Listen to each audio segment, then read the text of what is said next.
জাঙ্গিপাড়া বিধানসভা এলাকায় প্রচার শ্রীরামপুরের বিজেপি প্রার্থী কবির শঙ্কর বোসের।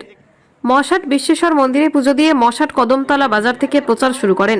এরপর টোটো করে বনমালীপুর, হরিরামবাটি, মধুপুর, শিয়াখালা হয়ে মশাট বাজারে শেষ হয় প্রচার।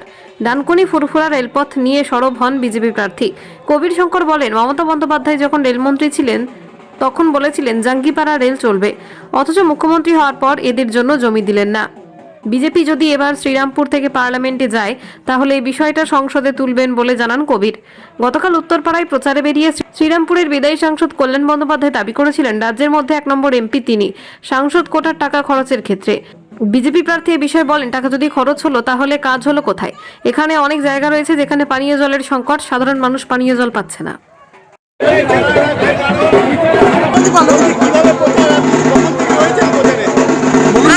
দিদি আসছেন, দিদি ওনাকে বলতে বলবো, বল আমার বাবা থেকে এসেছি। আর বলছে আমার বাবা মারা গেছে বলে আমি আসতে পারছি না, ছিল না এসেছি।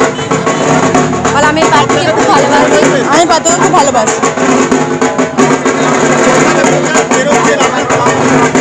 কোনো অসুবিধা আছে জিজ্ঞাসা করছে? না না,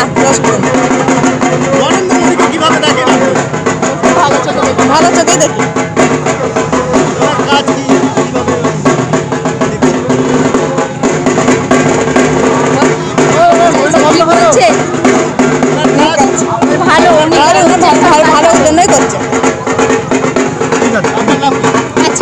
নাম বলুন। নাম রাবিয়া খাতুন মল্লিক।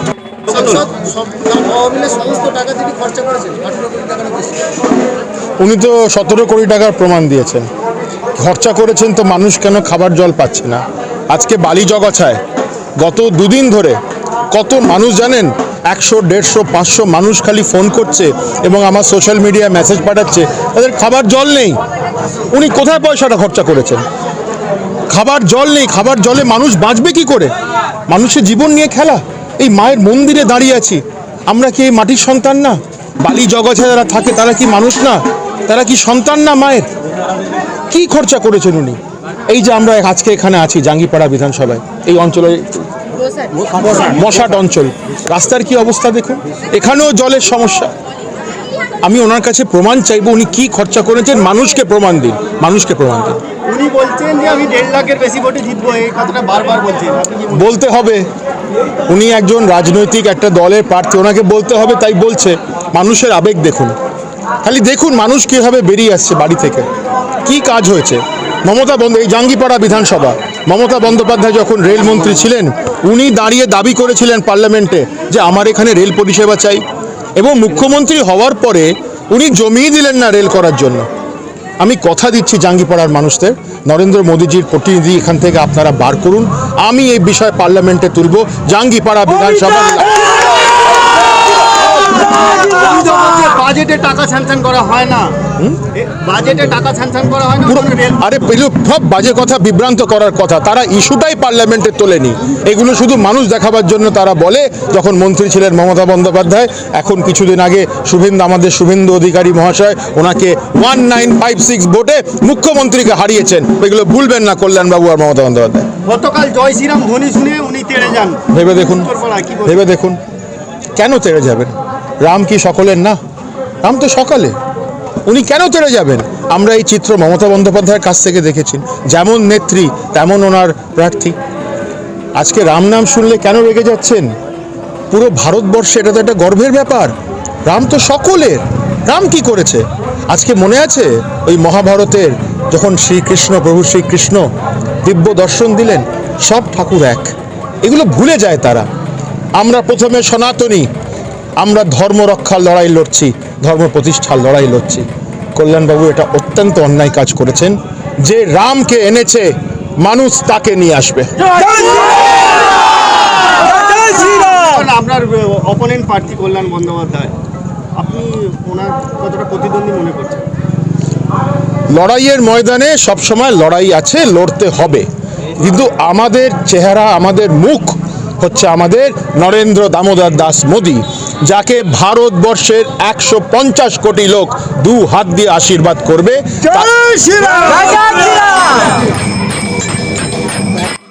ঋতুপর্ণা কোলের রিপোর্ট, বেঙ্গল আনলিমিটেড।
মাথা নাচছেন করে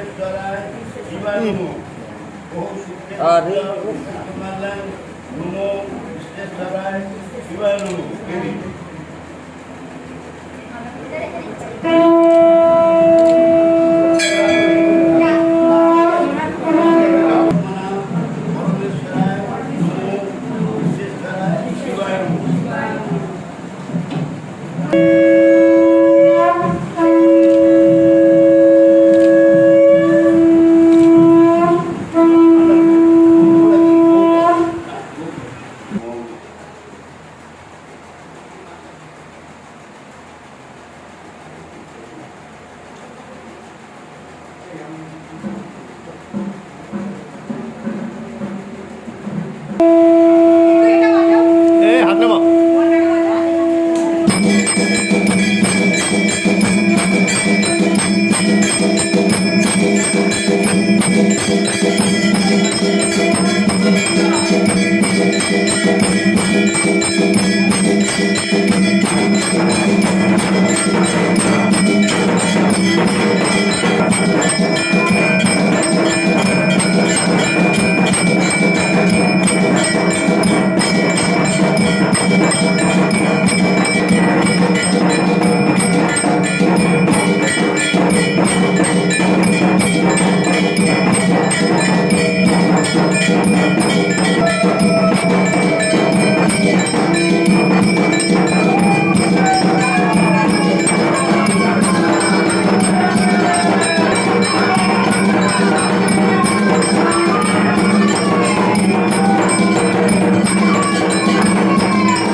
রয়েছে আরও খবর, আর এই খবরের আপডেট পেতে আপনারা সাবস্ক্রাইব করুন এই চ্যানেলটি।